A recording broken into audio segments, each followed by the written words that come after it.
Today I'll be showing you guys how to do a basic photo edit using Instagram and your iPhone photos and nothing else. Just basically no third-party app, just iPhone photo, Instagram, edit. First things first, you need a picture to edit. So in this case, I'll just show you how to do the basic edits. So I'll go a little bit in depth into the advanced tools of Instagram that are available for anyone to edit, and these are basic tools that are available on pretty much all the other apps that are out there. So first things, once you have our image, is to do a basic placement. So once you click and hold your picture, you'll see a grid appear, and that is your basic rule of thirds grid. Your basic rule is to either put your subject in an intersecting point like that, and so you have 4 points to play with, and then you could use those horizon lines right there at the bottom or the top to place your images and align your horizons up with those.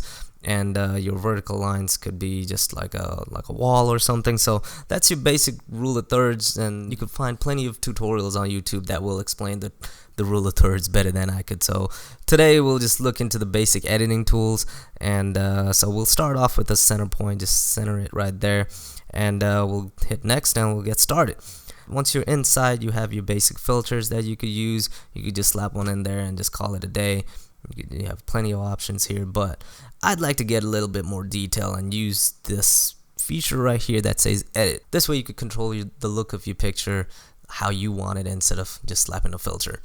So at the bottom here we have all our tools that are available for editing your photos, and these are, once again, as I said, these are tools that are available on pretty much any third-party app that you'll be using to edit your photos. There are plenty of other apps that are out there that will help you get some great looks out there. I'll do another tutorial another time to look into those ones, but right now we'll just look into the Instagram tools, and the first one on the block is the adjust tool. So we'll use that one to do some bit more minor adjustments before we get started with the look of the picture. So right at the top here, the top right corner, we have our grid tool, and if you click it another time, it'll pretty much increase the frequency of the grid, so you could use it for more leveling or any perspective tool that you'll be using. You'll just use that as a grid, and you could click it one more time and it'll make it a bit more frequent. So on the top right hand, we have our rotation tool that will just simply help you rotate your image. So at the bottom here, we have our perspective tools. These will help you change your vertical perspective, and the one on the other side will change your horizontal perspective, pretty much on like a 3D axis, so you could just straighten your image out so it doesn't have that little warp effect when you usually take pictures of, like, say, architecture or some straight lines and stuff. So we won't be using that tool for this picture. We'll just be using the straighten tool on the middle here, and right under, once you click the tool, the bar at the bottom gives you your slider pretty much to change the straightness of this image. So before we get there, we need to turn our grid on, our basic grid. So basically what I want in this picture is the tower to go from the bottom left hand corner to the top right hand corner. So we'll do some adjustments. So before we do the tilting, the straightening, we'll just zoom in a little bit. This gives us a bit more wiggle room to play with once we're straightening it, pretty much rotating it on the center axis right there. So we'll just center it right there, and then use our rotation slider to slide it slowly to the left, and then align it just like that. So now you could see it pretty much piercing through all those rule of thirds points and goes off the top there. And that's a decent composition to start off with, and once we're happy with that, we'll just hit done, and we'll get to the next tool, which is the brightness tool. So this tool, just like its name, it'll just increase your brightness and darken it or brighten it. For my look that I'm going for this picture, we'll brighten it a little bit. You don't have to really just put it to the max here. All you have to do is just give it a little bit of adjustments, and that will go a long way. So we'll keep it around the 30s, and we'll hit done and get to the next tool, which is the contrast tool. What contrast tool does is it either washes it out or it'll crush it so it looks like darker and a bit more contrasty. I don't know how to explain it, but we'll just give it a little bit of contrast so the darkness pops out a little bit. Since we have a lot of light around our main subject, we'll just give that central area a bit more darkness, and once we're happy with that, we'll get to the next one, and that is the structure. So this tool pretty much will sharpen your image, sharpen the edges, and pop your subject out a little bit. For this case, we don't really need it that much, but we'll just slap a little bit of it, just sprinkle a little bit of structure in there, and we'll get to the warmth tool. Now this is a very important one. This is your white balance. If you take it to the far left of the side, it gives you this blue feel, which is a cooler look. So wintry, this always says cold. And if you drag it to the other side, and that's your warmth, and this gives it a very sunset feel, very sunny, warmy feel. For this particular picture, I'd like to give it a bit more cool, because that's usually my style. So I looked at my profile the other day, and it just pretty much a whole plethora of blues. So we'll keep it in the blue zone right here, just give it a little bit of coolness, and then we'll hit done and get to the next one, which is the saturation tool. This tool right here will either desaturate the picture, go all black and white, or if you go to the other side, it will just pop all the color that's available from the picture and just pop it out there. So for the look that I'm going for, I'm looking for a bit of a muted blue, but I'd still like those reds up there. So we'll keep it somewhere little bit desaturated. It'll wash out the blues a little bit. Those things will be the first to go pretty much, but the darknesses will be there, and the reds are still there. You could see it. So we'll pop the blues out later on the other tools. So we'll keep it somewhere a little bit on the negative side there, so it just washes out pretty much the yellows. That's what I didn't like about this picture. It had a bunch of yellows under that tower, and this will help you crush that and get rid of that. So the next tool is the color tool, and I don't really use this tool that much, but I'll show you how it's used and how you could utilize it for the sake of this tutorial here.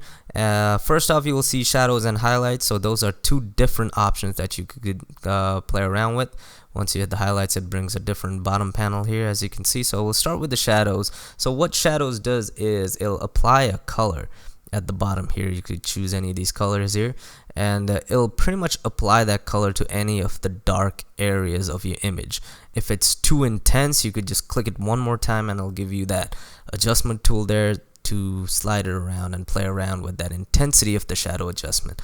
We won't be using any shadow adjustment, but let's use a highlight adjustment. So the highlight adjustment does the same thing that the shadows did, but except it applies all the colors to the bright areas of the image. So as you can see, it applied everything to the light sky region. We'd like a little bit blue out here, so we'll click the blue filter and we'll intensify it just a little bit so the sky comes out just a tad bit. That kind of changes my shadows under the tower a little bit, but we'll keep it in the 50s just for this one. And we'll hit done and done again to get out of that one. And this next one, another tool that I don't really use on my pictures because I go for that sharp look on my edits. So as you can see, the fade, what it does is it just washes it out. This gives it that Polaroid feel, something that was like those instant film looks that you could get on those film cameras, but we're not going for that. We're going for a sharp digital look, so we'll not use that filter on this one. So the next tools up are your highlights and shadows tools.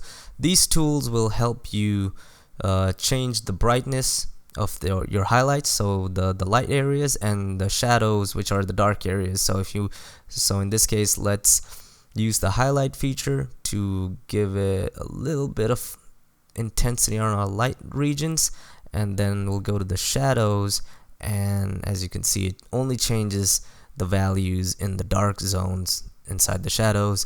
So we'll give it we'll take it down a little bit, so our dark areas just get darkened up a little bit, and it looks a bit more, you bring a bit more focus into that central tower region. And once we're happy with that, we'll just hit done, and then we'll get to our last couple of filters here. And the third one before the last one is our vignette. This is pretty much a radial filter that just gives a dark gradient all around your picture. And once again, this brings in some of your attention to the center, fades out the surroundings. We're not going to use it that much again.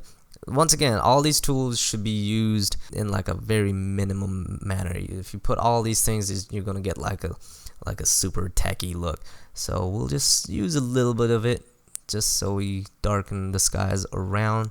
And then once we're done, we'll hit next and we'll get to tilt shift. Now this one is pretty much a softening tool. But once again, can't use this on this particular picture because it's not ideal for this. So the radial one gives it a very soft radial blur around everything, and the linear one will give you a linear, very sharp softening, so you could just put it on something and just it gives it that very toy miniature look. But can't use it on this one. I'll go in depth into how to use the tilt shift tool on another tutorial or something. For this one, we're not going to use it, we'll cancel it. And the last tool here we have is the sharpen tool. Personally, one of my favorite tools. It just increases the sharpness, that almost gives it that extra HD look to it, and it just makes it crispy overall. We'll give it a little bit of sharpening and we'll hit done, and our picture is pretty much good to go. So if you click and hold the picture region, you could see the difference on all the little adjustments that we made, and I'm kind of happy with this one. So we'll just hit next and get this one posted. So that's my tutorial on how to do some slightly advanced adjustments inside of Instagram using just your iPhone photography and no other third-party things, and not really using any of the filters, just using the basic adjustment tools that are available to you inside of Instagram. So yeah, that's my tutorial. Let me know if you guys liked it. If you guys want to see more tutorials, I'll be glad to make a couple more of these and show you guys how to use these things maybe. So yeah, thanks for watching, and I'll catch you guys around.